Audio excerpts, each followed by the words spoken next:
Hey y'all, welcome back to Hey Mama. So today is going to be an update on the 7 months. If you guys have watched my previous video going into our third trimester, I wasn't really having any new symptoms. That lasted about a week. So as far as new symptoms, I am in so much pain, like physical, I'm hurting. So my back is extremely sore. All of this baby weight is throwing my gravity off and it's not cool. My breasts are extremely painful now. My hips are hurting me even more than they already were. I'm waking up out of my sleep way too many times. And this is a really big one. This one and my back hurting me. My skin on my stomach feels like it's burning, like literally like as if I have like road rash or something like that. And it's coming from my skin stretching. And I'm not happy about that. It hurts so bad, guys. So I'm just really keeping this coconut oil on. Update, it is helping me so far to keep the stretch marks away. I have not noticed any stretch marks on my tummy, so keep that in mind, y'all. I had a recent doctor's visit. Oh my God. At my doctor's appointment that I just came from, my doctor had the audacity to let me know I'm having contractions. I'm starting to have contractions. They're called Braxton Hicks. And basically what these are is your body preparing to have the baby. So I'm about to have this baby soon, y'all, and I'm shitting bricks. So yeah, I am having contractions. At first, I didn't even realize I was having them. Couldn't notice it. Like, once she brought it to my attention, I was like, oh, that's that tight feeling I feel down here. And she's like, yeah. So basically she made another doctor's appointment for me pretty soon coming up. And by that doctor's appointment, my baby should be head down. Truthfully, I think he already flipped. This is something that I was like, oh my God, I hope I feel it. Oh my God, da, da, da. And everybody was like, no, you're not gonna feel that. Like, that never happens, you know? And one morning I was just up at like 5 o'clock in the morning for no reason. And I just see this as like a gift from God, basically, or a gift from the universe, because what are the odds that I'm gonna be up at 5 o'clock in the morning with nothing to do, and I feel this weird pressure at the surface of my stomach moving down, you know? So I'm super excited about that because I was really hoping I would feel it. And so we will see if that's really what it was at my next doctor's appointment. Things are moving along. Things are moving along really fast.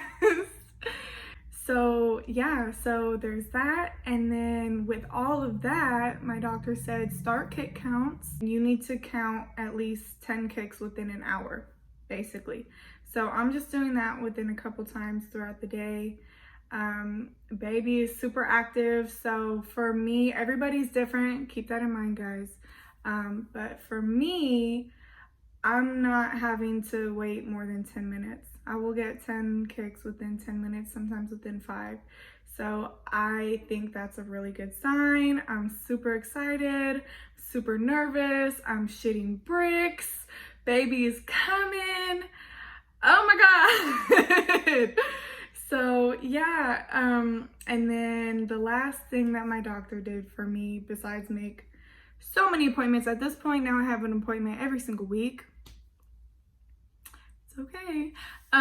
But aside from that, she signed me up for the birthing classes.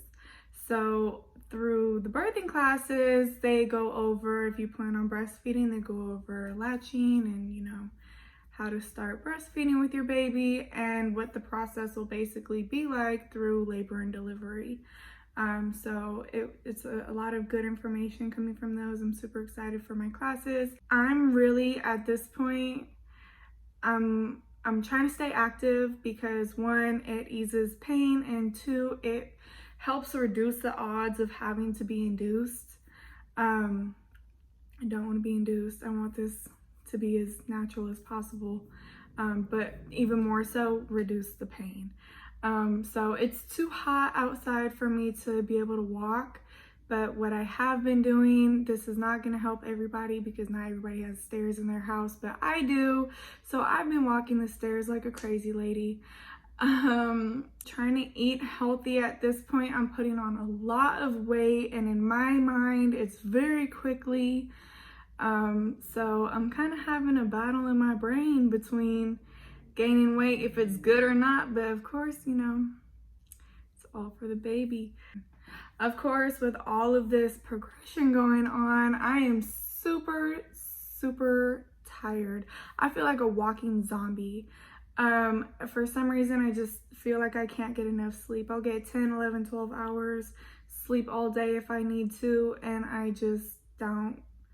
I wake up tired and I wake up ready to take another nap. So that's that. I am literally peeing every 10 minutes, sometimes even every 5 minutes.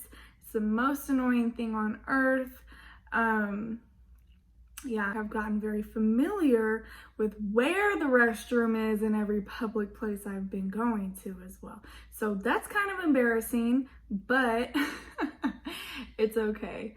Speaking of embarrassing things, okay, so I would really recommend, especially at this point, really you should have started like before this point, but I would really recommend for y'all mamas to be doing your Kegels. Everybody warned me about this when, like, basically when they found out I was pregnant. Like, do your Kegels, do your Kegels, make sure you're doing your Kegels. And I'm like, okay, like, I'm doing my Kegels, you know? It's not a joke. I literally sneezed and almost peed myself, okay? Not okay. That is not okay. So, the point of Kegels is to strengthen your pelvic floor muscles and help prevent things like that. So you guys can look up your little workouts on YouTube. It'll tell you how to do it, how to make sure you're doing it right, how many you should be doing, and how often. I really wish I would have been more serious about doing those because that is super not okay. So, yeah. One thing on the flip side of all of this, I'm so happy about this. I can use toothpaste again. So that was really one of my first symptoms when I got pregnant, was not being able to use toothpaste. It was making me throw up and it was disgusting. So my dentist recommended that I dry brush and floss and use mouthwash. And now I don't have to do that anymore. Truthfully, between my experience using that dry brush routine, I wouldn't even recommend it. I was starting to notice a lot of changes in my teeth that were really like hurting my feelings. Like it was like really affecting my self-esteem with my mouth. So I had a recent teeth cleaning, and the dental assistant was like, these are just stains. Like you are losing calcium in your teeth because you're pregnant, but these are just stains. And basically what she was saying is it has to do with using the mouthwash and using no toothpaste and all of that stuff. So I got my teeth cleaned and they look normal again, and now I'm able to use toothpaste. So I'm super happy about that. So yeah, that's where we're at. I am just playing the waiting game at this point, and I'm tripping balls, guys. I'm really about to have a baby. Dang. It's crazy. So thank you again for sticking through this with us, and we will keep y'all posted.